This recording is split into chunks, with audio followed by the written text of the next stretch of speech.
The story begins with a female protagonist recalling how everything started with her mother's memento, something she might one day regret. Memories of her past life flooded back, including a familiar voice and someone named Goat Yuer urging her to take their hand. Suddenly, she found herself standing on an unfamiliar street, startled by a passing car. An elderly woman asked her if she was all right with concern. She reassured the woman, but quickly came back to her senses. The maids around her addressed her as Miss Elodie. She responded with an awkward smile, her heart filled with despair. She remembered her past life. She was Elodie Perdia, the only illegitimate daughter of Duke Perdia. After her mother's memento broke, she regained her past life memories and realized she had been reincarnated into a novel she had once read, How to Be Loved. Known for her villainy and early demise, she was now terrified, knowing she was the villain destined for an early death. She thought she was doomed. Elodie recalled all the memories and the tedious fate. Although she had been vicious, that wasn't the real reason for her death. The root of the problem lay with her father, Duke Perdia, the most ruthless villain in the world. When Elodie died, he didn't care. The reason was Estelle, the true heroine of the novel. Although Estelle was adopted for political purposes, her warmth and charm eventually won over the Perdia family, leading to a happy ending. In contrast, Elodie was once engaged to the first prince, but lost the engagement due to her notoriety. Elodie then realized that her father, in his pursuit of power through the royal family, had adopted Estelle and intended for her to marry the first prince. Taking Elodie's place, Elodie understood that she had to escape the Perdia household, especially from Duke Perdia's watchful eye. But suddenly running away would only arouse suspicion, so her plan was to become independent first and leave home before Estelle was adopted. She knew it wouldn't be easy, but she decided to start with what she could control. The first step was to break off her engagement with the first prince. Although he was handsome with silver hair and green eyes, her life was more important than his appearance. Elodie formally wrote a letter proposing to break off the engagement and sent it to the royal palace to be delivered to the prince by the butler. The butler said the letter was from the Perdia household. The prince, assuming it was about the upcoming banquet, casually opened it and was taken aback. The letter simply stated that Elodie couldn't meet him and asked him to sign and submit the enclosed engagement cancellation document. The prince was shocked and annoyed, wondering if it was a joke. Elodie stood nervously before Duke Perdia. After being summoned, she hesitantly asked if her father needed something. The Duke,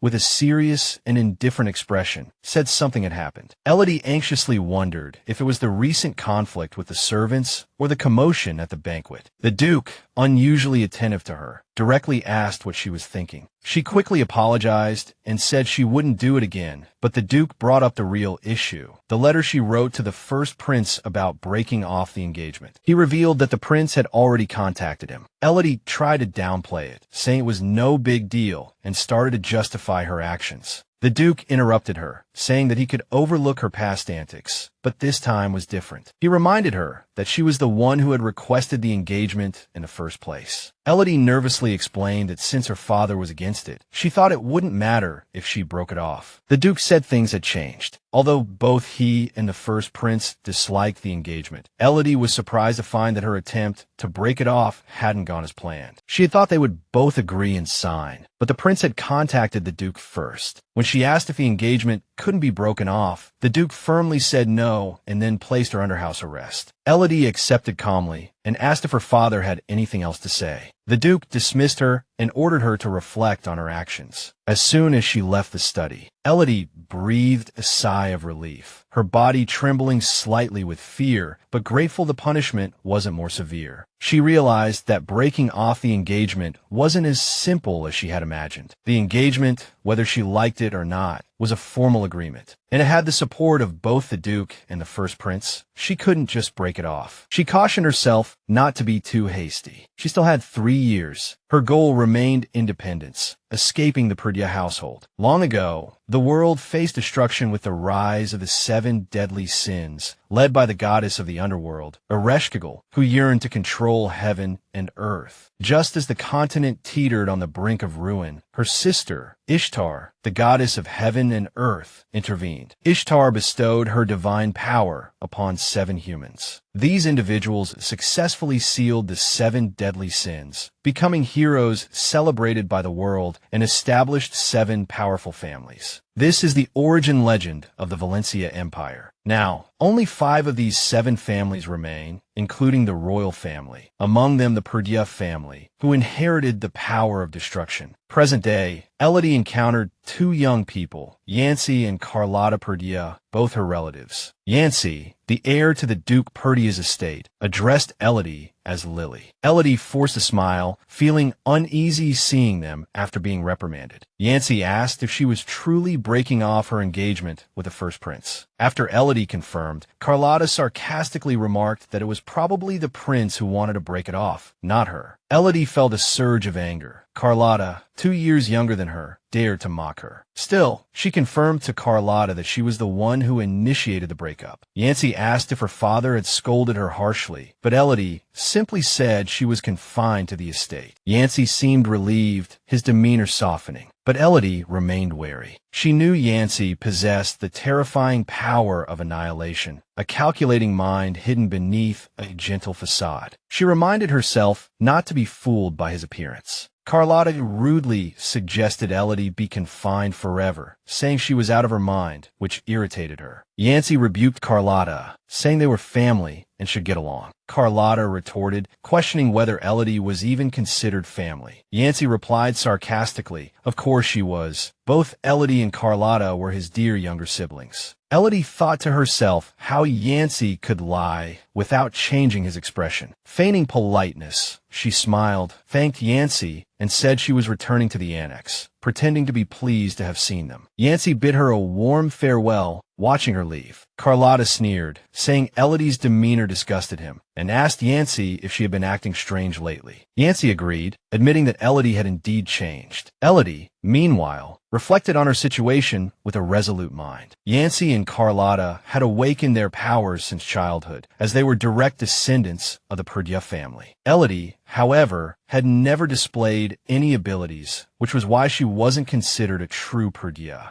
Although everyone believed her to be the Duke's illegitimate daughter, she had no blood relation to the Perdía family. Elodie understood that once her true origins were revealed, her current life and safety would vanish. Therefore, she had to achieve independence before the truth came to light. She did, however, have one advantage: her recovered memories, which revealed a startling truth. Elodie was actually the daughter of the powerful Seebex family, inheriting their rare purification power. This power made her unique, but also placed her in great danger. In her past life, she was killed for using her abilities simply because she wasn't a Perdía. Now, her only possible help, her biological father, Duke Reinhard Seebex, was in a coma, leaving her with no protection. The maids and servants around her looked at her with strange eyes, worried she had gone mad. Elodie continued to hide the truth, knowing she couldn't be caught again. She had to use her abilities secretly and cleverly, striving for freedom and independence before her identity was exposed. As she stepped into Duchess Perdía's residence, she admired the beauty of the mansion while sensing the danger lurking beneath its opulent facade. With a nervous smile, Elodie thought to herself, "This place is truly beautiful, but equally dangerous. My operation starts here." Elodie unexpectedly encountered Duchess Themis Perdía, the most dangerous poison master on the continent and the mother of Yancy and Carlotta. Themis greeted her curiously, noting that Elodie hadn't announced her visit beforehand. Elodie nervously curtsied, requesting the Duchess's support for a transaction. She revealed it was related to Themis's current work. Intrigued, Themis told Elodie to follow her. As they walked, Themis smiled and warned that the place they were going was dangerous, cautioning Elodie not to touch anything. Though nervous, Elodie agreed. Elodie and Themis entered the Duchess's laboratory together. Themis asked Elodie what she wanted to discuss. Elodie brought up a recent event: the Empire's order to confiscate the insecticide Themis had developed for the farmers. Elodie expressed her disappointment, finding it unfair, as the insecticide, though toxic to humans, had indeed helped the farmers greatly. She enthusiastically offered her assistance. Themis asked suspiciously how Elodie could help. Elodie confidently produced a glass bottle she had made. Hinting that this was a solution or improvement, Elodie saw this as her second plan to gain independence, earn money, and escape. Themis, with a serious expression, questioned Elodie, asking if she really expected her to believe something so unbelievable and if she was playing a trick on her. Elodie calmly responded, saying she understood her skepticism, but insisted she was telling the truth. She confidently suggested testing the insecticide to prove its effectiveness. Themis, intrigued and having some free time, agreed and invited Elodie to follow her. Themis showed Elodie a glass case. She asked Elodie if she recognized what was inside. Elodie, curious, observed a large, strange-looking insect. Themis explained that this was no ordinary insect, but a creature called a wriggler, the primary cause of the recent pest outbreak. These creatures absorbed magic power, transforming into magical beasts with incredible vitality and rapid reproduction capabilities, becoming a serious threat. Themis then declared it was time to test Elodie's insecticide. Elodie asked if the case already contained the pests. Themis confirmed, then sprayed the insecticide directly onto the wriggler, beginning the experiment. Now,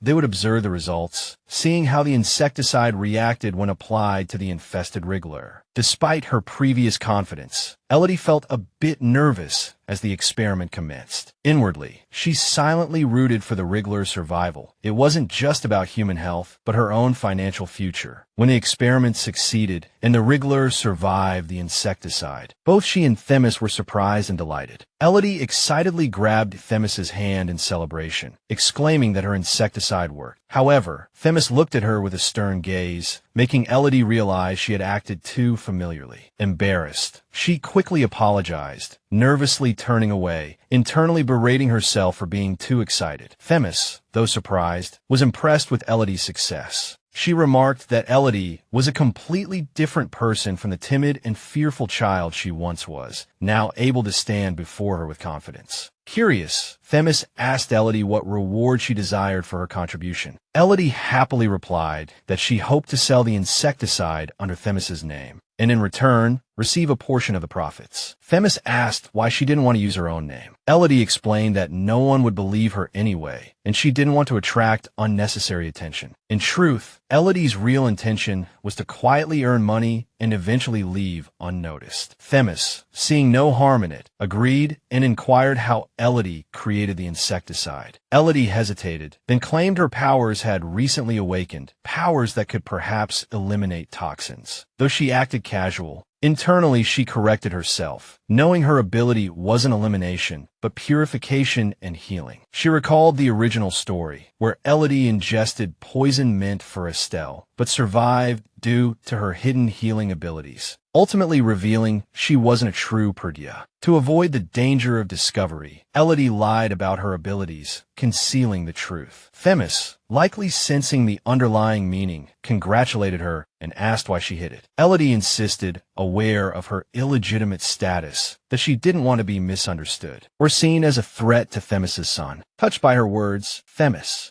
expressed understanding and encouraged their collaboration to continue. The scene shifted to Elodie lying in bed, visibly dejected, letting out a sigh. Her maid, Martha, noticed and concernedly asked if something went wrong with her meeting with the Duchess. Elodie tiredly responded, unsure if Martha's concern was genuine or laced with sarcasm, especially when Martha bluntly stated Elodie's only merit was her appearance. Elodie attempted to explain, while Martha confessed her worries stemmed mainly from the fear of losing her job if something happened to Elodie. Elodie sat up, annoyed, as Martha informed her a guest had been waiting for a long time. Elodie was puzzled, having never had visitors, a fact Martha helpfully pointed out by reminding her she had no friends. Shocked and curious, Elodie quickly asked who it was. Martha told her it was the first prince. Hearing the first prince was waiting, Elodie hurried to meet him, nervously greeting him and apologizing for the wait. The prince calmly dismissed it, inviting her to sit, saying they had something to discuss. Elodie, looking nervous, immediately brought up the engagement, expressing her desire to break it off. She admitted it was likely not what he wanted either and apologized for the trouble her previous stubbornness had caused him. The first prince, surprised, asked Elodie if something had happened to make her say such a thing. Caught off guard, she nervously denied anything was wrong. However, the prince remarked that she didn't look well. Slightly irritated, Elodie thought to herself that she had already said nothing was wrong and that she was fine. Attempting to change the subject, she told the prince that her father opposed breaking off the engagement and asked if the prince could speak with him, as her father wouldn't listen to her. The prince then asked why she wanted to end the engagement. Elodie lied, claiming she had fallen for someone else. The prince, shocked, asked her to repeat herself. Feigning shyness, Elodie insisted that she didn't want to have feelings for someone else while engaged and pleaded to break off the engagement. The prince, however, became serious and responded firmly. He said he couldn't agree. The prince pondered, finding Elodie's sudden change strange. He recalled how eager she had once been to become a princess, even seeming to have feelings for him. But now her behavior was completely different, leaving him confused by the situation. Noticing the prince lost in thought, Elodie hesitantly asked if something was the matter. The prince, still contemplating her actions, wondered what could have happened overnight to cause such a drastic change. He felt there must be a reason. He then sternly told her that he couldn't grant her request, surprising Elodie. She asked him what he meant. The prince continued to insist that if she was trying to attract his attention with this behavior, it wouldn't work, and that this kind of decision wasn't one to be made lightly. He suggested they talk later. Inwardly, Elodie felt slightly dizzy from the situation, while the prince dismissed the idea that she was feigning illness for attention. He proposed they continue their conversation through letters. Suddenly, Elodie lost consciousness and collapsed onto the sofa. The prince became anxious, trying to wake her, initially thinking she was pretending to faint. But when she didn't respond, he became genuinely worried. He picked her up and called for help, only to be met with silence. He was annoyed that there wasn't a single person around, especially since Elodie, as a noble, should have had a maid attending her. Finally, he encountered her personal maid, Martha. With Martha's help, he carried Elodie to a nearby room. Martha calmly said, "Oh, you've fainted again," leaving the prince perplexed and shocked by her indifference. He then noticed the cut on Elodie's hand and began to think. He realized Elodie lacked care, had an indifferent maid, and bore injuries. Yet no one seemed to care for her. He regretted misunderstanding her, realizing she wasn't faking her illness, but was truly unwell. This moment stirred a strange sense of concern and guilt within him. Elodie regained consciousness, realizing she had fainted due to residual poison from making an antidote. She explained to herself that her purification ability only activated under specific conditions. She had to ingest poison first, then purify ordinary water. If time was of the essence, her own blood could also serve as an antidote. But she had accidentally cut herself while drawing blood. She noticed her wound had been bandaged and wondered why a doctor had treated her. After all, illegitimate children like her were usually ignored. Just then, Martha entered with warm water and medicine. Elodie thanked her and inquired about the first prince. Martha informed her that the prince had left as soon as the doctor arrived. Elodie recalled fainting in front of him, but thought it wasn't a big deal. After waking up, Elodie received a letter from Martha, left by the prince. Curious and confused, Elodie opened the letter and was shocked to discover the emperor's birthday banquet was approaching. The prince had invited her to meet him at the palace half an hour before the banquet began. This left Elodie both anxious and confused. She had assumed the prince would break off the engagement, but instead he had invited her to a royal celebration. She began to panic, having made no preparations, believing the engagement would be dissolved. However, Martha cheerfully gave a thumbs up, saying that everything had already been arranged for her. Elodie, slightly annoyed, said the real problem wasn't the banquet, but why the prince hadn't broken off the engagement yet. Martha playfully speculated that perhaps the prince actually liked her. Elodie blushed and flusteredly denied it, telling Martha not to be ridiculous. But Martha thoughtfully asked if that speculation was really so far-fetched. Elodie firmly insisted it was absolutely impossible. Elodie confidently thought to herself that she still had 3 years. Before Estelle was adopted, she could prepare for independence. She planned to keep a low profile, save money, and hide herself until then. However, a few days later, as she walked down the hallway, she unexpectedly encountered a smiling man, Hector Arnold, Duke Perdia's advisor. Seeing him reminded Elodie of the original story's plot. Hector, seemingly loyal, would ultimately betray the Duke and expose Elodie's illegitimate birth. 3 years later, according to the novel's timeline,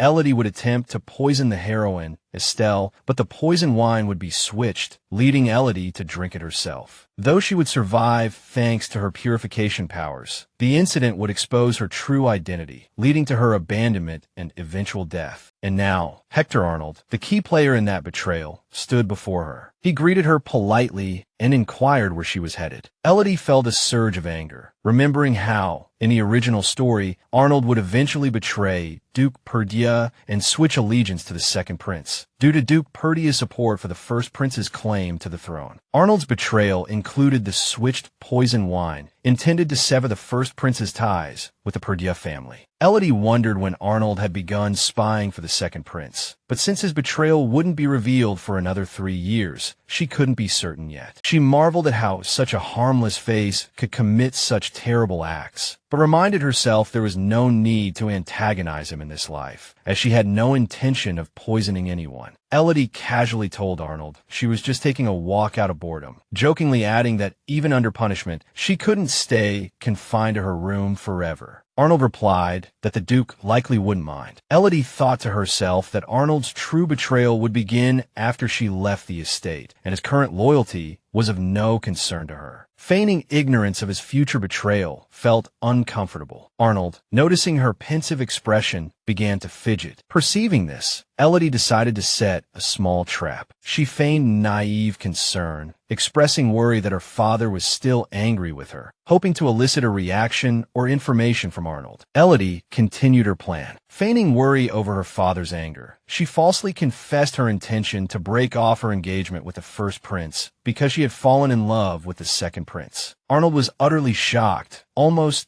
disbelieving, as the second prince was Duke Perdia's political enemy. Elodie knew that spreading such rumors was dangerous, but it was a calculated move. If Arnold truly was a spy for the second prince, he would undoubtedly relay this information. Even as an illegitimate daughter, she knew she still held value as the Duke's daughter, even if seen as poisoned prey. Elodie told Arnold to lower his voice and not react so strongly. Arnold promised to keep her secret, unknowingly falling into her trap. Elodie continued her innocent act, asking Arnold for advice on how to resolve the conflict with her father. Visibly nervous and hesitant, Arnold advised her not to cause any more trouble. Elodie smiled politely, pretending to accept his advice, while inwardly wondering if he would truly take the bait. To her surprise, the opportunity to test her trap came sooner than expected. Later, Martha helped Elodie prepare for the banquet. Elodie, looking both beautiful and lovely, asked Martha for her opinion. Martha nervously complimented her, saying she would surely be the most dazzling lady at the banquet. Elodie smiled, striving to maintain her composure and resolve. She thought to herself that, even under punishment, she still had to attend the family's formal events, one of which was the Emperor's birthday banquet today. On the day of the banquet, outside the palace, Elodie saw the first prince and was struck by his handsomeness. As the first prince approached, Elodie sensed his usual indifference and assumed he didn't want to accompany her. She greeted him with a polite smile, but he remained silent. She asked if he had anything to say, and he simply replied no. Elodie wondered if he intended to apologize for the previous incident. Unexpectedly, the prince extended his hand, saying it was time to depart for the banquet, and invited her to board the carriage. Surprised by his sudden change in demeanor, Elodie took his hand and responded respectfully, hoping he would look after her today. At the Emperor's birthday banquet, Elodie appeared alongside the first prince, the two looking quite well matched. Upon seeing some nobles, the prince excused himself to converse with them, and Elodie politely agreed. Alone, she saw this as the perfect opportunity to slip away from him and quickly made her way towards the second prince. She chose a secluded corner outside the ballroom, where they wouldn't be noticed. There, she met the second prince. The second prince greeted her warmly. Elodie smiled inwardly, realizing, as she had suspected,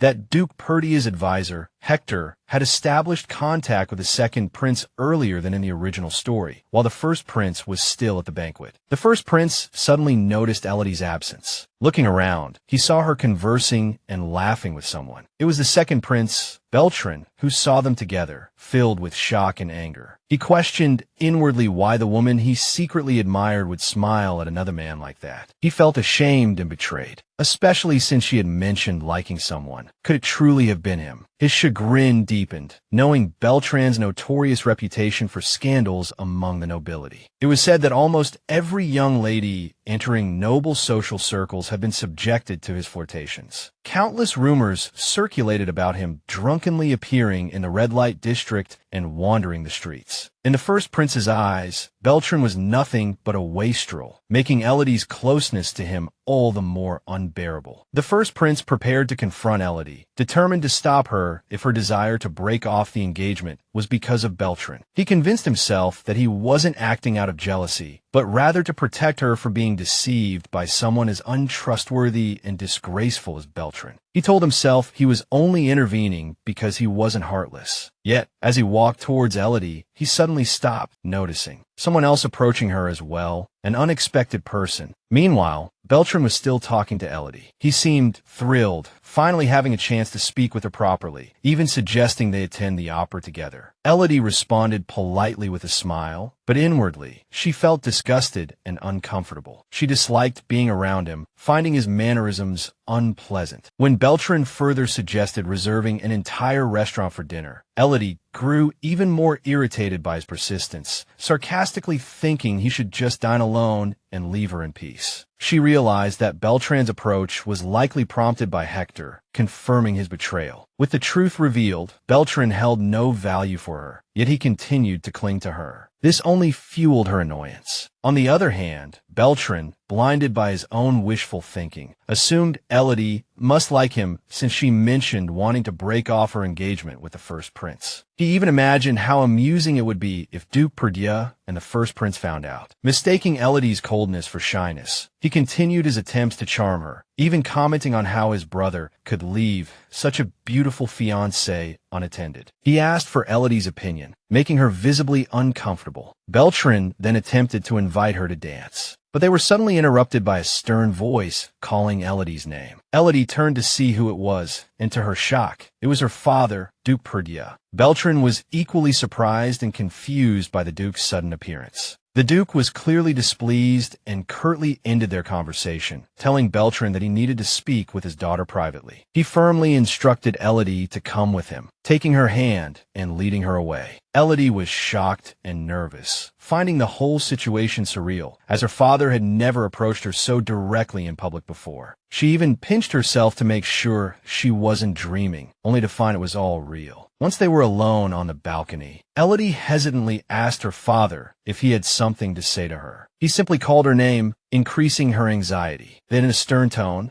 he told her to stay away from the second prince. Elodie tried to explain that she hadn't intentionally met with him, that he had approached her, and she had merely responded out of politeness. The Duke sternly warned her, reminding her of the second prince's reputation for impropriety and that she should avoid being alone with him or responding to any of his advances. Elodie assured her father that it wouldn't happen again, then suddenly wondered if he was worried about her. She hesitantly voiced her question. At first, her father remained silent, and she assumed he couldn't possibly care about her. But to her astonishment, the Duke admitted that he was indeed worried. Elodie could hardly believe it, asking repeatedly. Her father firmly responded, reiterating his concern. Confused, Elodie looked at her father's serious expression, finding it didn't resemble worry at all, and began to panic, thinking that if he ever discovered she wasn't his real daughter, he might actually kill her. Elodie mustered her courage and told her father that she had something important to warn him about. She hesitantly revealed that his aide, Sir Arnold, might be a traitor. The Duke was shocked by this news. Elodie thought that exposing the traitor early was crucial for the future, and this warning to the Duke was a way of repaying him for raising her. Meanwhile, in the ballroom, Yancey and Carlotta were arguing heatedly about Elodie. Carlotta accused Elodie of clinging to the second prince, insisting that someone should confront her. Yancey corrected him, saying it was actually the second prince who approached her. Carlotta continued to chatter, but Yancey, clearly tense, struggled to control his emotions and warned her to be quiet. Yancey admitted he'd unconsciously used his powers and worried he'd lose control if provoked further. After all that had happened, Elodie stood alone in a corner of the ballroom. She was surprised when Duke Perdieu suddenly appeared, but since she'd achieved her purpose in coming, she thought about returning to the estate. Just then, the first prince approached. "Miss," he said, "as you're a princess, would you grant me the honor of this dance?" Elodie was startled, realizing she'd completely forgotten about him. She apologized, claiming to be tired and unable to dance. Inwardly, she wondered why he was acting differently. He usually paid her little attention. The prince insisted she take his hand, saying he had something important to discuss. Elodie felt irritated, thinking it was a blatant abuse of power. The prince, noticing her disdainful expression, even commented on it. She responded playfully, placing her hand in his. He muttered, "Fine," and they began to dance in front of everyone. Mid-dance, the prince addressed her, "Princess." Elodie replied respectfully, "Yes, your highness." He then brought up the topic she'd been avoiding, her request to break off the engagement. She hesitated, then softly agreed,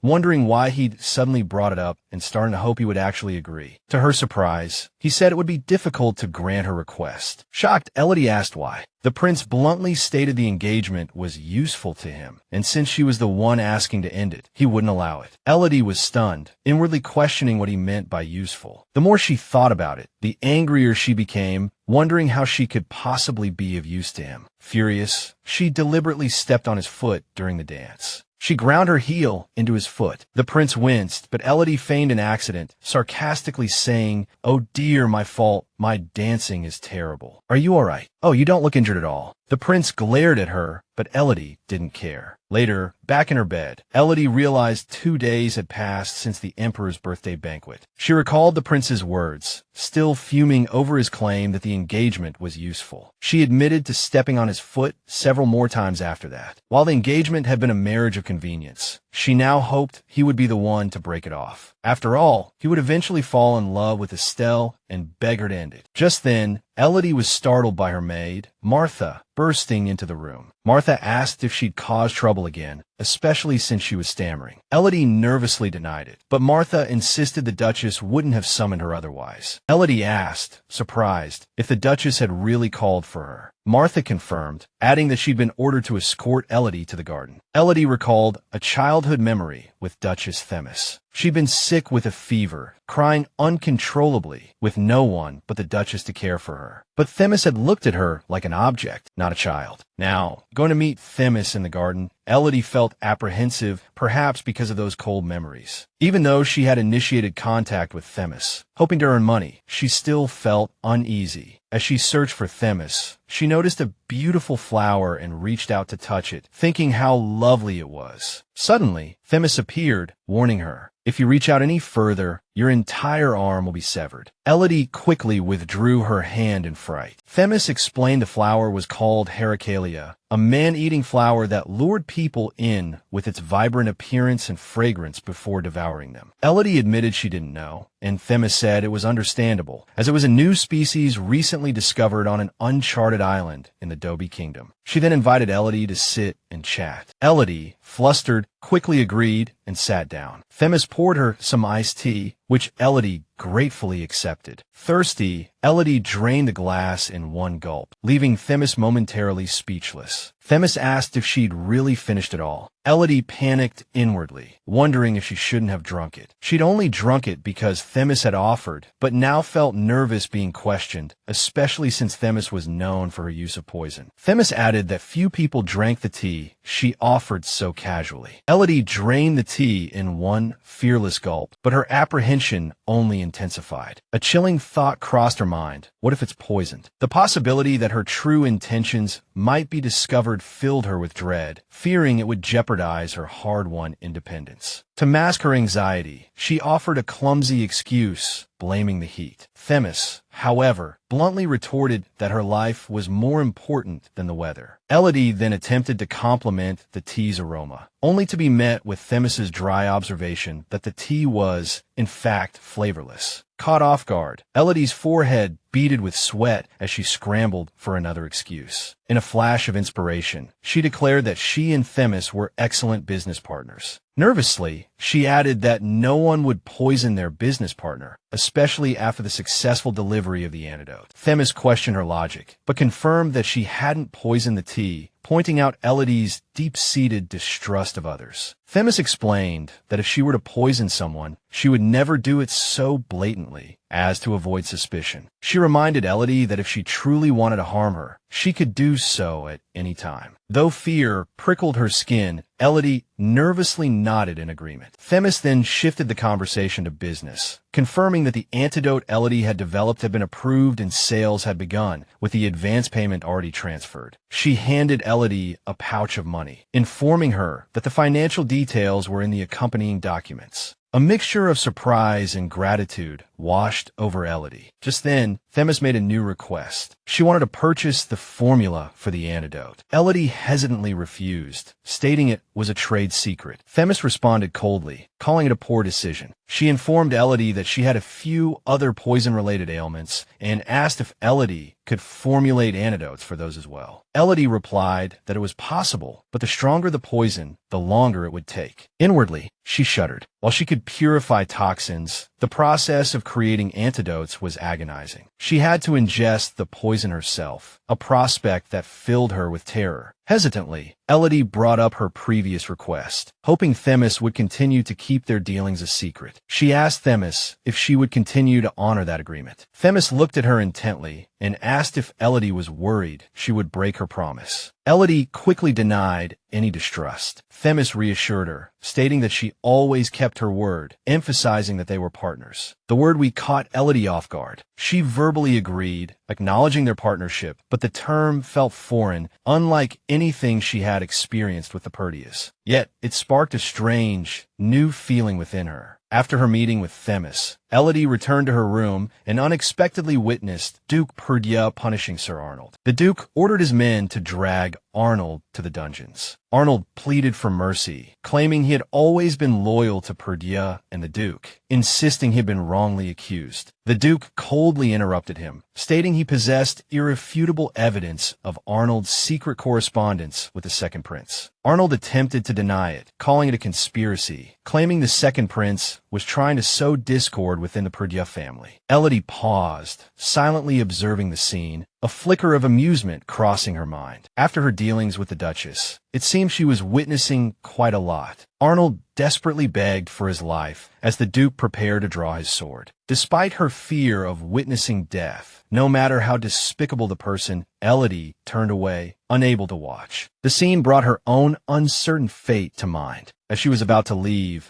the Duke suddenly called out, "Elodie, Perdia." Hearing her name, she froze, turning back with a cold sweat, stammering as she asked if he was addressing her. The Duke questioned her stammer, implying it sounded like guilt. Elodie frantically denied any wrongdoing. The Duke raised an eyebrow, saying meaningfully, "Not yet." Elodie firmly insisted on her innocence. He told her to follow him, saying he had something to discuss. Elodie nervously obeyed. She assumed they were headed to the study, but to her surprise, they arrived at the Duke's bedroom. She wondered why he had brought her there. The Duke instructed her to sit down. Once she was seated, he asked how she knew about Arnold's betrayal. Elodie nervously offered a half-truth, explaining that she had encountered Sir Arnold in the hall before the king's birthday. There had been a misunderstanding between them. The Duke pressed her, demanding to know what the misunderstanding was. Elodie hesitated, then explained that it concerned the mistaken belief that she was fond of the Second Prince. At this, the Duke's expression darkened, and he angrily demanded to know who had spread such a rumor. Elodie, startled by his intense reaction, felt beads of sweat forming on her forehead once more. The Duke sternly questioned Elodie about who she had fallen in love with. Flustered, she hastily explained it was a misunderstanding, that she could never be interested in the troublesome Second Prince. She clarified that her failure to correct Sir Arnold's misconception had led to the prince's advances. At the banquet, the Duke accepted her explanation, and Elodie breathed a sigh of relief. He then revealed that the family harbored many traitors whom he intended to eliminate. For her safety, he ordered her to remain at the villa. Though outwardly calm, Elodie felt deeply uneasy, as she herself was one of the rats. As a reward for her assistance, the Duke offered to grant her one wish. She initially considered asking him to spare her life, but in the end, she requested an end to her probationary period, saying it was too restrictive. The Duke agreed, but added that there was a condition. This condition startled Elodie and made her nervous. To her surprise, the Duke stated that the condition for lifting her probation was that she must choose either Yancey or Carlotta, her brothers, to accompany her on an outing. Elodie, shocked, suggested the whole family go out together, but the Duke refused, worried that the Second Prince might approach her again. She tried to persuade the Duke to let her go alone or with both brothers, but ultimately compromised and chose Carlotta. The scene shifted to the training grounds, where Carlotta was astonished to learn he had been chosen as her escort. He loudly complained and refused, believing his father must be joking. Elodie deliberately pretended she would report his refusal to the Duke. Seeing this, Carlotta immediately grabbed her hand and reluctantly agreed, insisting he would personally escort her and inform their father. Later, Carlotta and Elodie went to the market together, though Carlotta was clearly impatient and irritated. Elodie, however, was secretly pleased. She found Carlotta simple and easy to manage, much better than the unpredictable Yancey. As they walked side by side, Carlotta asked Elodie why a maid wasn't accompanying them. Elodie casually explained that Martha was busy and that she felt safe with Carlotta. Carlotta was bewildered, but Elodie was serious. He was strong enough to protect her. Though not as powerful as Yancey, Carlotta possessed destructive power like an avalanche and excellent swordsmanship, having never lost to most knights. Carlotta boasted about his strength with some pride, while Elodie inwardly thought he might be a bit lacking in intelligence, but that wasn't her concern. When Carlotta asked where she wanted to go next, Elodie said she wanted to visit a clothing store. Carlotta was surprised, thinking she could easily have clothes delivered to the palace. But Elodie revealed her true purpose. She wanted to eat Bon Tom chocolates made by the Mont Blanc pastry chef, cheerfully asking Carlotta to buy them for her. Carlotta was taken aback and reluctant, especially upon hearing that the chocolates required hours of queuing. He protested, feeling like a servant being ordered around. He refused to buy them. Elodie calmly stated he didn't have to, unless he wanted her to tell their father he was disobeying orders. She also reminded Carlotta of the time their father had smashed a sofa in anger and deliberately speculated about what he might break next. Her half-joking, half-threatening tone forced Carlotta to agree.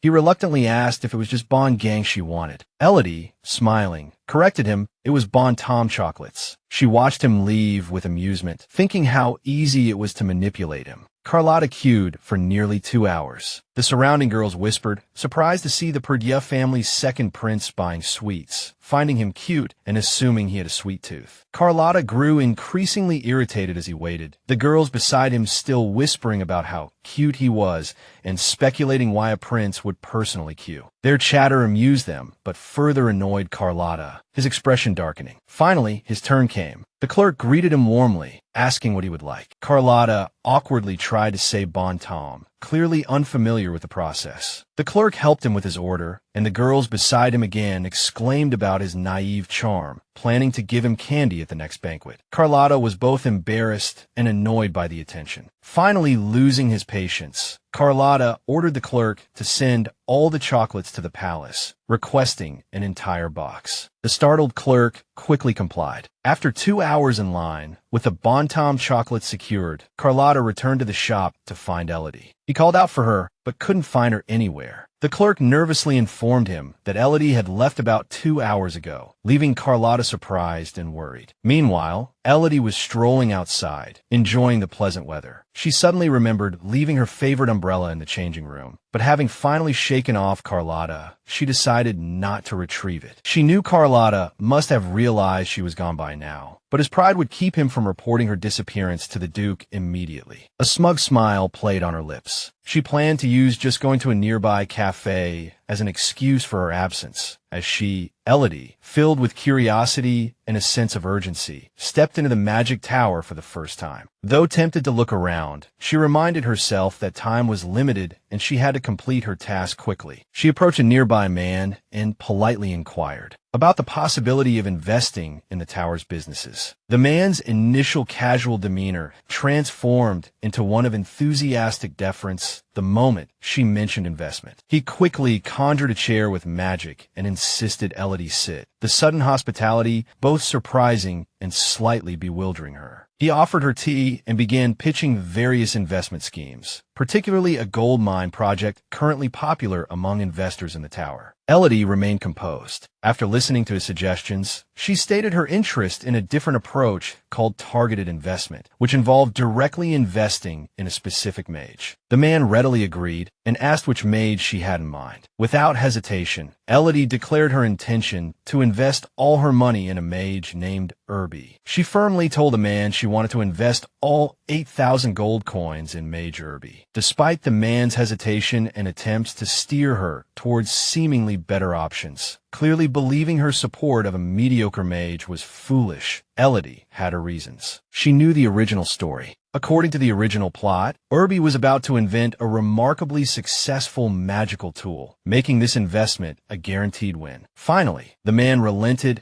and presented a magical contract for her signature. Out of caution, Elodie didn't use her real name, in case she needed to escape and avoid being tracked by the Duke. She cleverly signed the contract with the alias Elodie, adding a random, suitable surname. Elodie signed the investment contract with the false name Willie Arthur. The man wished her luck with her investment. Relieved and satisfied, she headed back to find Carlotta, thinking she no longer needed to worry about money. While selling the antidote would have been sufficient, she understood the importance of being prepared. After all, anything could happen, especially now that the Duchess knew her secret. She hoped to appease Carlotta quickly. She anticipated a scolding. However, on her way back, a mysterious man suddenly grabbed her wrist, startling her. At first, Elodie thought it was Carlotta, but it turned out to be a stranger. Though strikingly handsome, she was certain she had never met him before. The man dismissed her denial, insisting he hadn't mistaken her for someone else. He addressed her with a shocking name, Joan Gorgon. Elodie was stunned, demanding to know how he knew that name. Meanwhile, Carlotta was searching for Elodie, calling out her full name, Elodie Perdue. Hearing him, Elodie panicked, desperate to escape before Carlotta found her. The mysterious man whispered in her ear that he would see her again soon, then vanished before she could respond, leaving her bewildered and uneasy. Just then, Carlotta found her, gripping her wrist, looking deeply concerned. He scolded her for wandering off alone, saying it was dangerous. However, Elodie was annoyed by his actions, questioning his sudden concern and claiming that whatever happened to her was none of his business. Carlotta was taken aback by her harsh words, while Elodie bitterly reflected, wondering why he looked hurt. She found it ironic,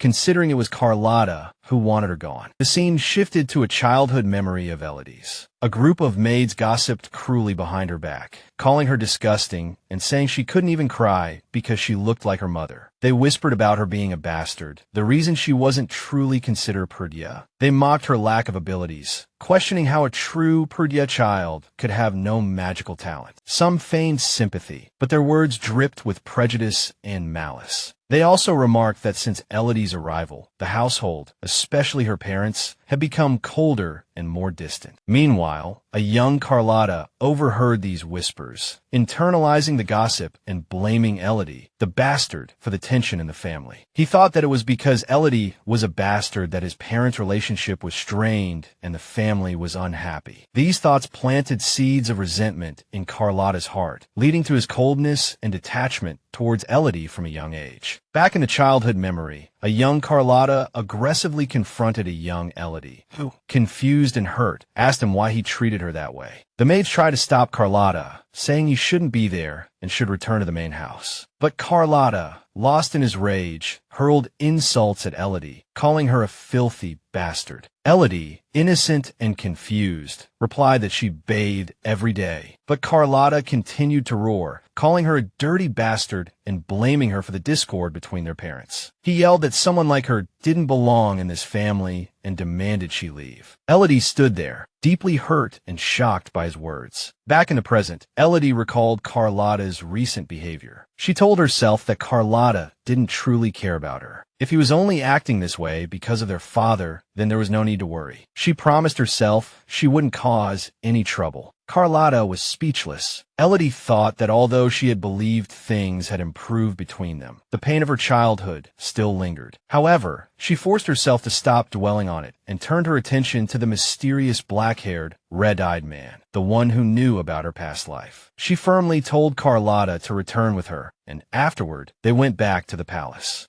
Elodie returned with a mountain of boxes. Martha, startled by the sight, anxiously asked what they were. Elodie casually replied that they were pastries. Martha, jokingly, asked if she intended to be buried in them, but Elodie was clearly in no mood for jokes. She said she wasn't joking and regretted not having someone buy just one box. Elodie told Martha to distribute the pastries to the servants working in the outer court. Martha thanked her happily, looking thrilled. Meanwhile, Elodie's thoughts remained fixed on the red-eyed, mysterious man who had called her Joan Gorgon. She pondered who he was and how much he knew about her, thinking he seemed noble and elegant. Elodie then asked Martha if she had seen a young man in his early 20s with black hair and red eyes. Martha jokingly asked if he was handsome. Elodie affirmed that he was very handsome. Martha playfully replied that there couldn't be such a person. Elodie was surprised, insisting she had really seen him, but Martha still said she hadn't. Elodie thought that since even Martha didn't know him, he was likely not a nobleman. However, she remembered the man saying he would come to find her again, feeling both nervous and expectant. Suddenly, she noticed a letter and asked Martha when it had been delivered. Martha sheepishly admitted she had forgotten, having picked it up that morning. Elodie gently scolded her for forgetting such an important matter. After reading the letter, Elodie asked Martha for a pen and paper, saying she needed to write a reply. The scene shifts to Yancey and his servant. The servant apologized, saying someone had disappeared secretly, causing him embarrassment. Yancey recalled Elodie's visit to the Magic Tower, which surprised him. As to his knowledge, Elodie had no connections with the men there. The servant admitted he hadn't been able to eavesdrop on Lily's conversation with the man. Yancey noticed that Lily had changed after discovering the affair between their father's aide and the second prince. She started spending more time with their mother, something she had completely ignored before. Even his father, who had no interest in her, insisted that Carlotta escort her. Yancey found the situation suspicious and felt somewhat insecure about his own abilities. When the servant offered to replace his gloves, Yancey refused and told him to keep a close watch on Lily. Meanwhile, Elodie received another letter from the first prince, which greatly annoyed her. She had already declined the dinner invitation and wondered why he was still pestering her. Later, the first prince visited her in person, apologizing for the sudden arrival and inquiring about her health. Elodie politely thanked him and said she was much better. Inwardly, she was impatient with the unexpected visit, but then thought that if he were handsome, it wouldn't be so bad. After all, looks were the most important thing. The first prince remarked that Elodie looked healthy, so she should attend the dinner. Elodie asked, puzzled, what dinner he was referring to. The prince explained that the Duke had invited him, and the whole family would be attending. It would be strange if she didn't go. Elodie was shocked and flustered, deciding she absolutely did not want to go. But later, at the dinner, she attended with everyone else. Just the thought of it made her nervous and uncomfortable. During the meal, the Duke mentioned that Angelus had recently started an important military supply project. Yancey added that they were in frequent contact with the Magic Tower, and the production of magic tools had already begun. He also revealed that they had secured all the magic stone mines required for manufacturing magic. Elodie thought of Duke Ramon Angelus, one of the 4 great families, known for their regenerative abilities. She recalled the head of the Angelus family, Rodrigo Angelus, and his near-fanatical obsession with power, honor, and wealth. He was obsessed with making his family the most powerful, relentlessly suppressing all rivals. His biggest obstacle was Sylvester Perdia, Elodie's father. During the dinner conversation, the Duke mentioned that while there wouldn't be any problems in the short term, long-term supply procurement could become a concern. Tennis suggested purchasing more magic stone mines. But the prince explained it was too late. The Angelus family controlled almost all of them. Elodie silently agreed. She knew the Angelus monopoly wouldn't last. They would ultimately fail spectacularly, thanks to her foreknowledge. Though complicated, she felt the situation was advantageous. She was confident Yancey would figure something out. Suddenly, the Duke addressed Elodie. At the dinner, the Duke unexpectedly asked for Elodie's opinion, making her nervous and suspicious that her true thoughts had been discovered. Yancey tried to interject,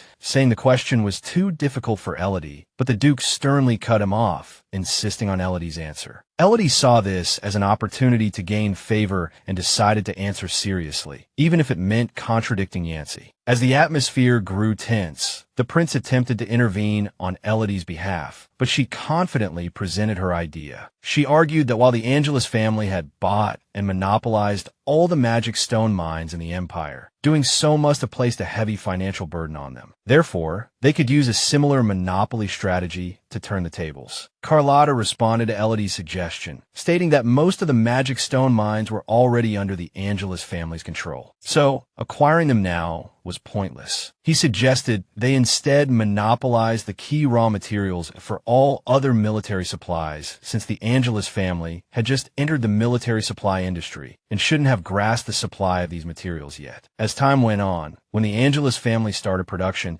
they would have to buy the remaining raw materials from others. By then, their family could sell these supplies at high prices, turning the situation to their advantage. He then praised Elodie for her quick thinking. Elodie, blushing and nervous, felt both thrilled and slightly guilty. The idea was originally Yancey's, but presenting it as her own and receiving praise gave her her first sense of accomplishment as a strategist. The prince became suspicious of Elodie. He wondered if she had always been interested in business, as her personality and attitude had changed drastically, almost as if she were a different person. He recalled the strange medicine bottles he had found in her room, and also noticed the shift in her previously weak position within the family. This made him wonder what she was hiding. Meanwhile, elsewhere, a man flew into a rage after hearing that the supply of important materials had been cut off. His servant informed him that the Perdiev family had bought all the mines in the Bruman region, and no one else could trade with them. The man realized he had been outmaneuvered and worried that Perdiev would sell these supplies at exorbitant prices. Initially, he assumed it was Yancey Perdiev's doing, but the servant brought shocking news. According to their spy planted in the Perdiev household, the mastermind behind this operation was actually the Duke's youngest daughter, Elodie Perdiev. This news stunned the man. He had once dismissed Elodie as a useless, illegitimate daughter, but now, angered by her intelligence, he acknowledged that she was indeed a Perdiev and had to be watched. Meanwhile, news arrived that the Angelus family had suddenly withdrawn from the military supply industry, and their magic stone mines were deserted. Elodie smiled, knowing that her preemptive move, based on her knowledge of the original story, had led to this collapse. Although the idea was Yancey's, she had taken the initiative for her own survival. As she checked the antidote bottles, she noticed something unusual. The bottles seemed smaller, making her wonder if she had miscalculated. At that moment, a servant interrupted her, informing her that the head of the house had invited her to a meeting with the Angelus family. Elodie realized with a mixture of nervousness and frustration that she wouldn't have time to continue her antidote research today. After reading the newspaper, the Duke jokingly remarked that the editor-in-chief must be pleased, implying Elodie's involvement in the published report. Elodie smiled awkwardly, suspecting that the Duke himself had pressured the newspaper. She wondered why it was just her and the Duke this time, as Yancey and Carlotta had also been involved in resolving the matter. When she asked the Duke why he had summoned her, he replied that it was to reward her and expressed his gratitude twice. Elodie modestly said it was just a coincidence, knowing full well it was Yancey's solution from the original story. The Duke repeated the word coincidence with a hint of suspicion. Elodie began to worry that her sudden interest in family affairs had aroused his suspicion. However, she knew feigning ignorance would only disappoint the Duke. She couldn't help but question his unusual behavior. Elodie pondered. The Duke's recent actions were strange, summoning her for matters he usually wouldn't involve her in, even having his own son escort her. She suspected this behavior was completely unlike him, considering he had always isolated her before. Out of curiosity, she asked the Duke why he suddenly sought her opinion, as he had never shown interest in her before. The Duke replied that he asked because he believed she could solve the problem. Elodie was stunned. She wondered if the Duke was comparing her to her past self. He admitted she had changed and revealed that it wasn't that he hadn't been interested in her, but rather that he thought he would frighten her, didn't want to make her cry, and so had deliberately kept his distance. The Duke confessed he had been watching her all along. Elodie was touched, but tried to remain strong, preventing her emotions from showing. Then, the Duke gently beckoned her closer. Elodie understood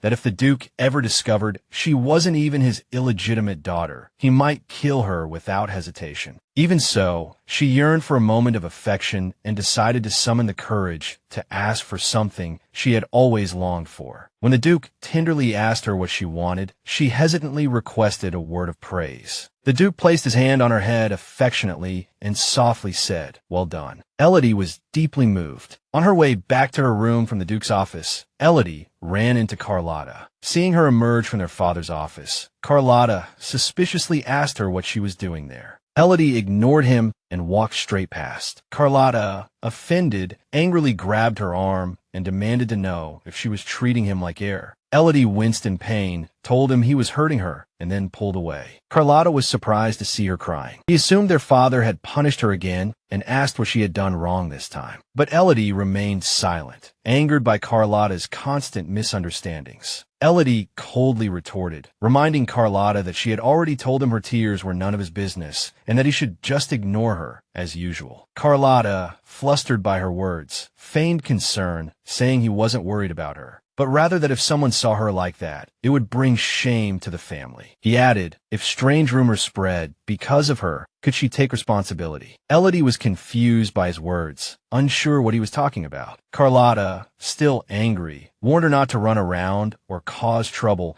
and to stay hidden in her room like a mouse at night. Elodie was bewildered. It wasn't until Carlotta reminded her of something important. You haven't forgotten, have you? That Elodie suddenly remembered she had completely forgotten that tonight was the night of the triennial lunar eclipse. It was the moment when the moon was swallowed by darkness, and more importantly, it was the night Yancy lost control in the original story. Every 3 years, on the night of the lunar eclipse, when the moon was swallowed by darkness, the power of the goddess of the underworld, Ilkera, would grow stronger. On this night, even the 4 great families and the royal family struggled to control their powers. Elodie, possessing the power of purification, was unaffected by the chaos of the eclipse, but the Perdieff family was different. They carried the attribute of destruction. 3 years ago, the Duke's mansion had been damaged by Carlotta's rampage, although he had since learned to control it. That night, Elodie wandered the garden with a lantern, knowing that although Carlotta could now handle the eclipse, Yancy was still a risk. She found Yancy hiding in the garden, clearly distressed. Although Yancy appeared calm in front of others, Elodie knew the truth. He still couldn't control his powers on the night of the lunar eclipse and always suffered in silence alone. During the eclipse, Yancy could only endure the pain alone, hiding away. He was surprised to see Elodie appear and asked her why she was there. 6 years ago, Elodie had encountered him on this dangerous night and fled in fear. Back then, she hadn't understood the risks, but this time she bravely approached him. She initially pretended not to recognize him, calling him brother and asking with concern if he was all right. She recalled how the heroine, Estelle, in the original story, had comforted Yancy like sunshine, embracing and soothing him, bringing them closer. This time, Elodie decided to play that role herself. Despite Yancy telling her to leave, Elodie gently patted him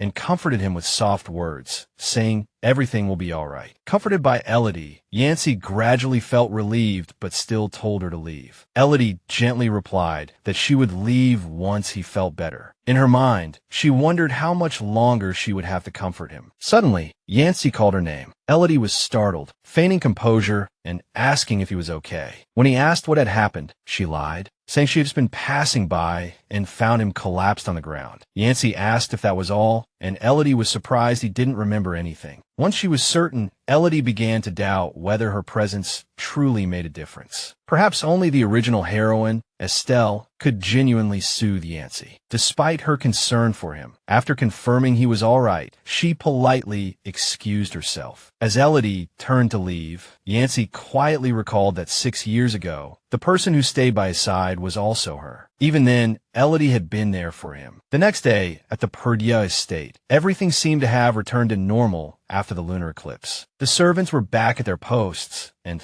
there was no sign of any disturbance. However, Yancy's behavior was strangely abnormal. He actively approached Elodie, acting overly affectionate and concerned, even calling her Lily and asking if she was ill. Elodie felt a mixture of panic and annoyance. She realized that Yancy actually remembered what had happened last night, but was pretending to have forgotten. She suspected he was doing this on purpose, trying to force her to confess. To divert his attention, Elodie reminded him that he should be busy and had a lot of work to do. But Yancy, with a playful tone, accused her of lying, saying she hadn't been worried about him at all. Elodie became even more convinced that he was playing a game with her. Then, as if nothing had happened, Yancy asked for a favor, suddenly requesting Elodie to give him her hand. Elodie grew tense and suspicious, worried he might hurt her or do something strange. Hesitantly, she extended her hand, and Yancy carefully took it. After examining it closely, he said in a serious tone, "As I thought." This made Elodie even more uneasy, unsure of what he had discovered. Before Yancy could explain, Carlotta suddenly appeared, shocked by the scene before him. He interrupted them, demanding to know what was going on. Elodie was startled by Carlotta's sudden appearance, wondering why he was at the annex. Carlotta explained that his mother had sent him to find her, but his hesitant tone and awkward demeanor made it obvious that he had simply stumbled upon her. Elodie found the situation ironic. To outsiders, she and Carlotta appeared like close siblings, but in reality, he hadn't come out of concern. Elodie firmly told Carlotta that next time someone needed her, they should send a servant, not come personally. She included both of her brothers in this request. She emphasized that there was no need for frequent visits to the annex. It was best to keep their distance. Elodie decided to tell her mother herself, believing that less contact would be easier for everyone. Soon after, Elodie met with Duchess Venice. Assuming the meeting was about the antidotes, Elodie brought it up directly. Venice calmly told her not to rush, leaving Elodie somewhat confused. She remembered being instructed to prepare 11 antidotes, but Venice corrected her, stating there were 12 poisons in total. This startled Elodie.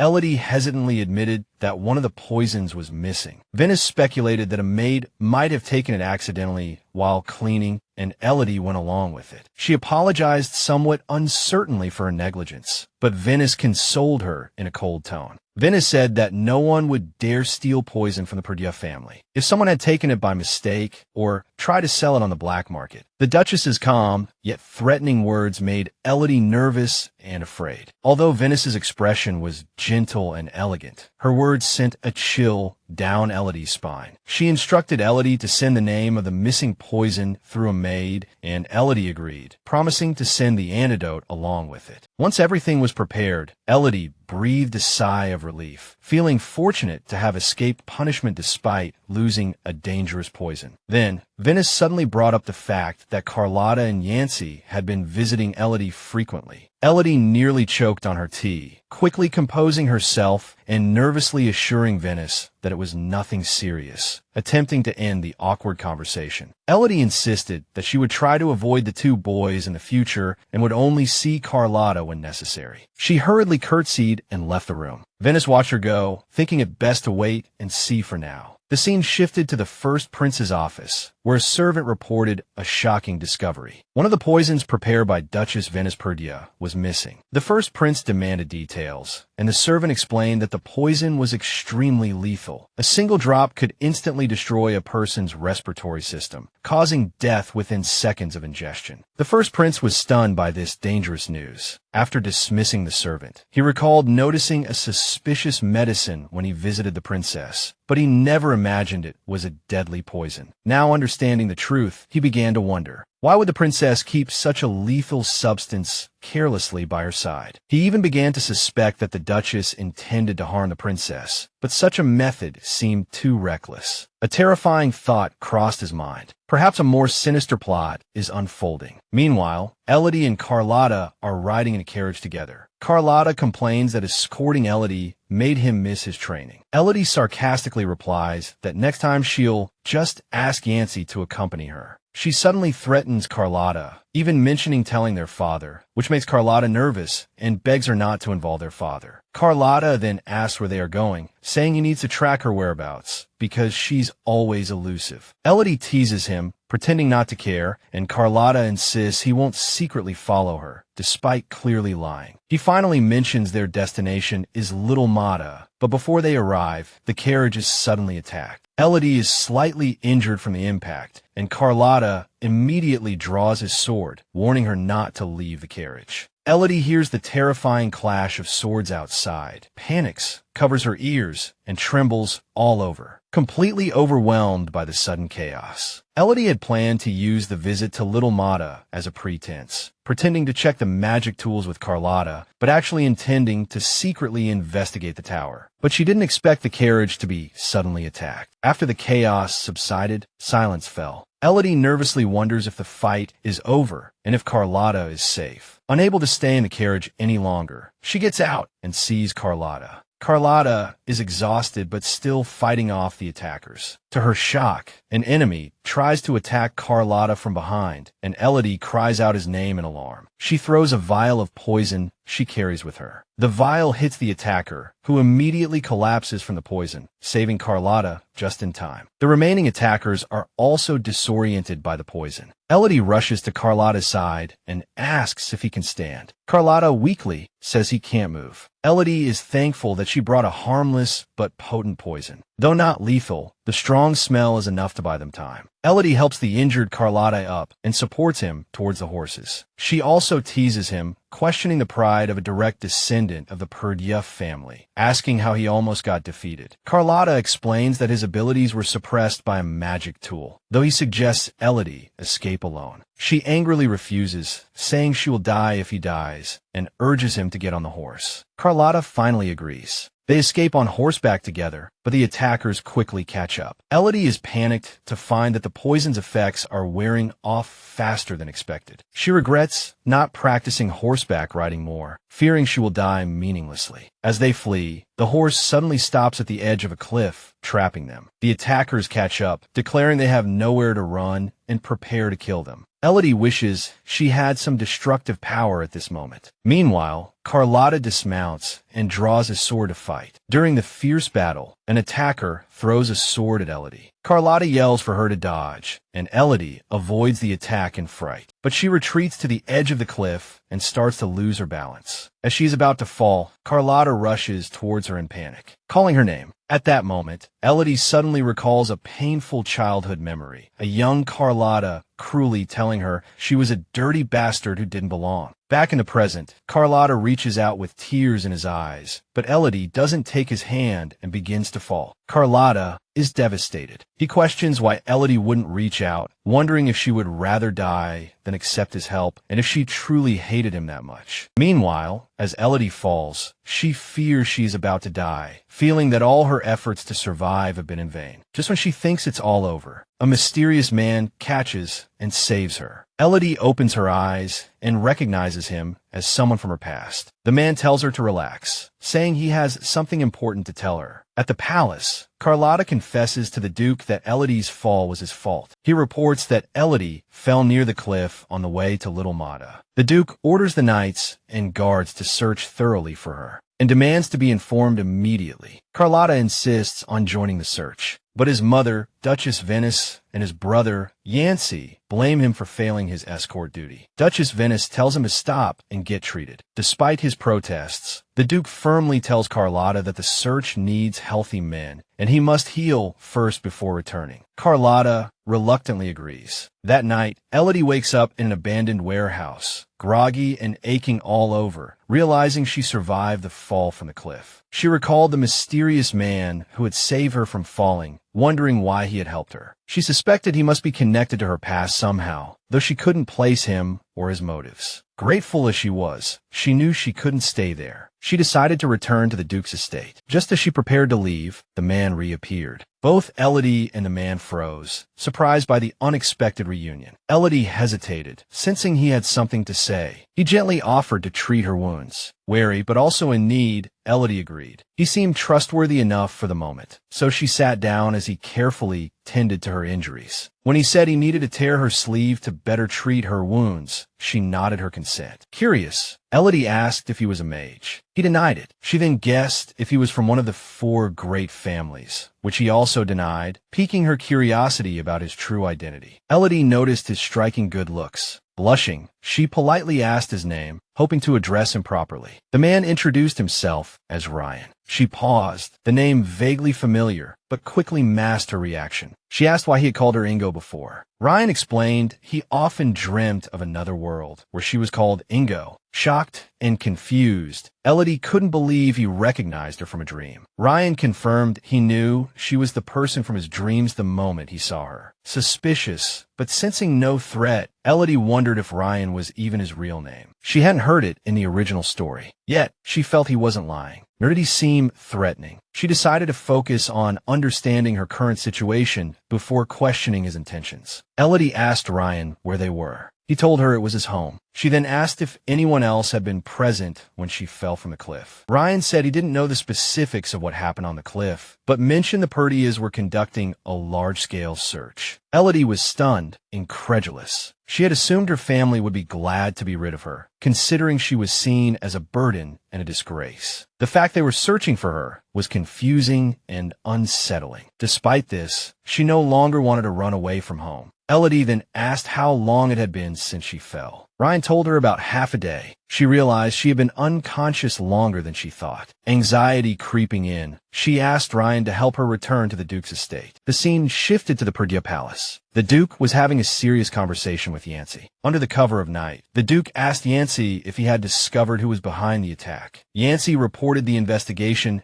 hadn't yet uncovered the motive, but it was confirmed that Elodie was the target. Yancey, shocked, insisted on finding the mastermind. However, the Duke was more concerned with finding Elodie first and suggested returning to the scene of the incident. Just then, a servant rushed in, informing the Duke that Elodie had returned. The scene shifted back to Elodie, lying in her room, grateful to Ryan for getting her back safely. She was surprised to see so many people gathered there. The Duke instructed her to stay inside and rest for a week. Still in shock, Elodie remained silent. Duchess Venice, concerned, checked her injuries, asking if she was in pain. Elodie assured her she was fine. Relieved, Duchess Venice told her to speak up if she felt any discomfort later. Elodie hesitantly confessed she had accidentally used the gift Duchess Venice had given her. Duchess Venice was pleased, saying she had used it well and offered to give her more, surprising Elodie. Duchess Venice then said it was late and they would leave Elodie to rest. The Duke,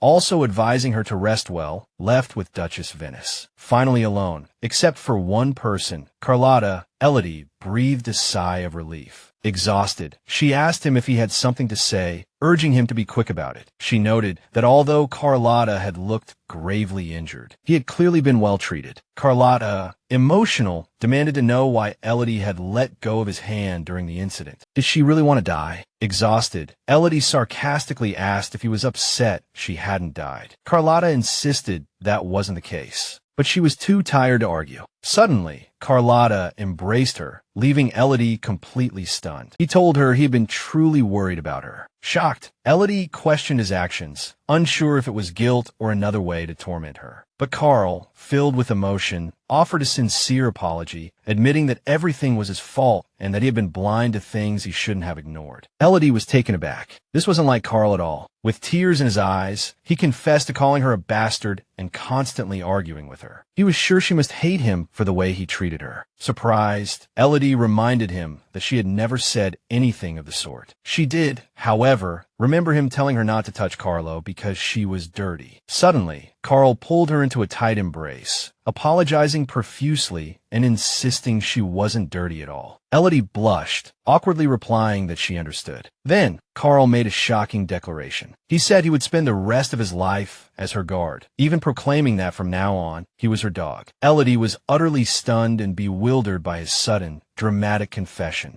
Elodie rushed excitedly into the Duke's office, happily calling out Ian's name. The Duke, noticing their familiarity, expressed surprise that they were already on a first-name basis. Slightly embarrassed, Elodie apologized, explaining that she was overjoyed because Ian had saved her life. She then questioned why she hadn't been informed of Ian's visit earlier. She abruptly accused the Duke of deliberately keeping her in the dark. It was only when her maid, Martha, told her about a handsome visitor with red eyes and black hair that she learned of his arrival and left Carl to see Ian. Curious, she asked what they had been discussing. The Duke informed her that they were discussing the reward for saving her. Ian then confessed that he had asked the Duke for compensation. Elodie asked Ian what he wanted in return for saving her. Ian formally introduced himself as Ian. He was the leader of the mercenary group known as Skyhawks. Elodie was surprised to learn his true identity. Ian wasn't just an ordinary mercenary, but a renowned war hero who had achieved great fame 2 years prior in the war against the Nilt Kingdom. His reputation was so high that even nobles held him in awe. Despite his commoner background, Elodie couldn't understand why someone as powerful and renowned as Ian would be willing to work for her, especially since employing him wouldn't bring much financial benefit. Ian then revealed that the second prince was trying to recruit him. This news put Elodie on alert. It meant the fight for the throne was intensifying. Realizing the political implications, Elodie began to calculate. Hiring Ian would not only prevent the second prince from gaining a powerful ally,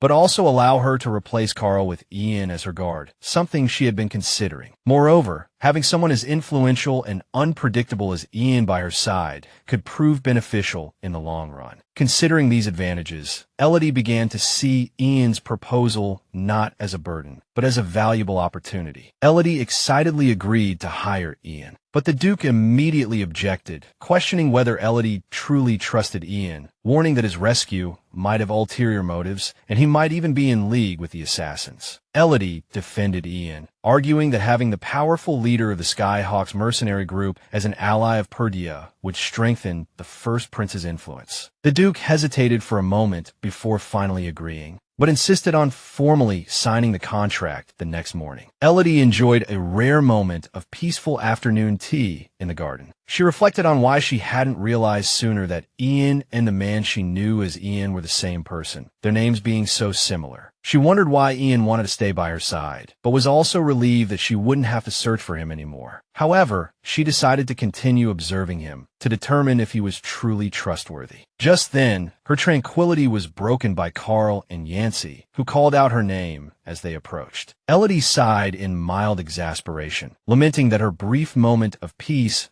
hadn't lasted long. Elodie dismissed her maid, Martha, and told Carl and Yancey that she had already asked them not to come to this annex. Carl quickly explained that he had come to ask her something important, who she planned to attend the upcoming royal banquet with. Both Carl and Yancey seemed to assume she would accompany one of them, but Elodie surprised them by saying she would be going with Ian. Carl was visibly shocked and angry, demanding to know why she would choose that guy. Elodie calmly explained that since the first prince was always absent, she usually attended alone. But now that Ian was officially her hired mercenary guard, she would be going with him. Carl insisted that he was her guard. Yancey, curious, asked how well she knew Ian. Elodie replied that she had met him on the road before. Yancey seemed skeptical, wanting to know just how much she really knew about him. The scene shifted to Ian and his subordinates, who were puzzled as to why Ian had gotten involved with the Perdia family. Ian casually dismissed their concerns, telling Peng not to worry and Poon not to overthink it, hinting that he had his own reasons and hidden motives, possibly related to someone named Ian Gao-Yuel, whom he wanted to protect. Yancey questioned Elodie about how much she really knew about the mercenary Ian. Elodie hesitated, realizing she didn't know much at all. She suspected Yancey, as the Perdia heir, might know something important, so she asked him why he wanted her to stay away from Ian. Yancey evaded the question, saying there was no particular reason, just that she shouldn't trust an ordinary mercenary, as he might have ulterior motives. Elodie was disappointed, expecting real information, but now she was even more certain that Ian was hiding something and decided to ask him herself. As she tried to change the subject, Yancey suddenly grabbed her hand, confessing that seeing her close to Ian made him uneasy, and holding her hand calmed him down. He asked if he could continue holding it, as he found it hard to let go. Carl, feeling left out, insisted that Elodie was his sister too, and he also wanted to hold her hand. He grabbed her hand as well, leaving Elodie feeling awkward and confused. The scene shifts to the royal banquet. The Empress of the Valencia Empire greets Dorothy Angelo, praising her beauty. Dorothy humbly returns the Empress's compliment, though not publicly acknowledged. It's common knowledge that the Angelo family is close to the Empress, as Duke Angelo supports the second prince's claim to the throne. The Empress warmly wishes Dorothy a pleasant time at the banquet, and Dorothy respectfully replies. Dorothy confidently enjoys the attention at the banquet, feeling like the star of the evening. However, she overhears other ladies discussing how the dress she was originally supposed to wear was actually purchased by Elodie Perdia, surprising everyone. This frustrates Dorothy, though she tries to console herself with the fact that she is still a beloved noble daughter and her status remains high. Meanwhile, at the banquet, Elodie appears with her brothers, Yancey and Carl, her guard Ian, and her parents, the Duke and Duchess. Yancey invites Elodie to the first dance, followed by Carl, who requests the next dance with her. However, Duchess Venice scolds them for being impolite, reminding them not to trouble Elodie, especially since Ian is her benefactor. At the banquet, the guests are surprised to see Prince Carl and Yancey so close to Elodie. They also notice the Duchess speaking gently and the Duke's unusually soft expression, making many wonder what has happened within the Perdue family. Ian notices Elodie seems unwell and asks if she's alright. Elodie assures him she's fine, but inwardly reflects on how the reactions of those around her always change whenever she appears. As a member of the Perdue family, led by the Duke, one of the 4 great families of the Empire, and with the Duchess being the continent's most renowned poison specialist and 2 powerful sons, the family has always been admired. However, Elodie is always seen as a blemish on this perfect family, labeled as a disgrace, impure, or an ugly duckling. She has long grown accustomed to these judgments. But today, for some reason, these gazes feel heavier and more piercing than usual. Ian, noticing Elodie's preoccupation, asks her what's wrong. Half jokingly, half seriously, Elodie says that Ian is too handsome, attracting too much unwanted attention. Ian is surprised, thinking she's joking. But Elodie points out that everyone's eyes are on him and suggests they go somewhere less crowded. Just then, the second prince sees Elodie and Ian together and looks displeased. Ian asks if she wants to greet her friends, and Elodie says she has no friends. Ian's quick response makes her tease him. Later, alone on the balcony, Elodie tells Ian she deliberately made eye contact with Prince Beltran. Ian asks if she did it on purpose, and Elodie admits it was her plan. Her purpose in attending the banquet was to let the second prince see her with Ian. Now that her goal is achieved, she plans to leave soon. Elodie offers Ian her drink to taste. Ian finds it awful, which surprises Elodie, as he's usually not picky about food. Just then, Dorothy approaches, enthusiastically calling Elodie's name and greeting. Elodie inwardly recognizes Dorothy as the final villain in the original story. She suspects Dorothy followed them to the balcony after seeing them head that way. Dorothy insists they address each other by their first names and then turns her attention to Ian. Showing clear interest, she asks who Ian is. Elodie introduces him as her guard, the mercenary Ian. Dorothy feigns surprise, asking if he's the famous mercenary king, Ian. Elodie inwardly marvels at Dorothy's acting skills. Dorothy compliments Ian and attempts to flirt, implying that chatting with her would be more interesting than staying in a corner with Elodie. Ian politely declines, saying he's fine where he is. Dorothy is displeased, but Ian remains unmoved. Later, on the balcony, Elodie confessed to Ian that she had deliberately made eye contact with Prince Beltran. Ian asked if this was intentional. She confirmed it was part of her plan. Her purpose at the banquet was to signal to the second prince that she was now with Ian. Having achieved this, she intended to stay a bit longer before departing. Elodie offered her drink to Ian, who found it terrible, which surprised her as he didn't seem particular about food. Just then, Dorothy approached and greeted Elodie warmly by name. Elodie inwardly recognized Dorothy as the ultimate villainess from the original narrative, and suspected Dorothy had seen them heading to the balcony. Dorothy insisted they use first names, then directed her attention to Ian. Clearly intrigued, she inquired about his identity, and Elodie introduced him as her escort, the mercenary Ian. Dorothy, feigning surprise, asked if he was the renowned mercenary King Ian. Elodie mentally noted Dorothy's impressive acting. Dorothy complimented Ian and attempted to flirt, suggesting conversation with her would be more enjoyable than staying in a corner with Elodie. Ian politely declined, stating he was content where he was. Dorothy, irked, persisted, but Ian remained firm. She realized that although Dorothy was only a minor antagonist in the story, she was the main rival who truly tormented the protagonist, Estelle. A sense of unease settled over her as she perceived that Dorothy had just used her charm ability. Dorothy suddenly pretended to feel dizzy, and Ian quickly reached out to steady her. She exaggerated her thanks to Ian and offered to repay him, but he declined. Elodie noticed that Dorothy's charm seemed to have little effect on him. Dorothy was shocked by this. After touching Dorothy's hand, Ian wiped his own with a handkerchief. He then casually threw the handkerchief away, a rude gesture that left Dorothy both shocked and furious. Elodie grew anxious, knowing Dorothy wouldn't let this go easily. Dorothy stormed off in anger. Elodie scolded Ian, worried about the consequences, as Dorothy came from the powerful Angelo family. The Angelo family was known for their vindictiveness. Although Ian was respected by the Emperor, the Angelo family might target the Skyhawk mercenary group because of this incident. Despite the risk, Elodie comforted Ian. She told him to trust her, promising to protect him, relying on her status as the only daughter of the Perdue family. Ian sincerely replied that he would trust her. As Elodie prepared to leave the banquet with Ian, the first prince approached, questioning whether she really intended to leave without him. He noticed Ian and inquired about his identity. Elodie introduced Ian as her guard, the king of mercenaries. The first prince warned Ian to stay away from the second prince, Beltran, saying that Beltran seemed quite interested in him. The first prince thought to himself, Elodie attending with another man would spark rumors, but ultimately it would be to his advantage. He approved of the decision to have Ian as her guard.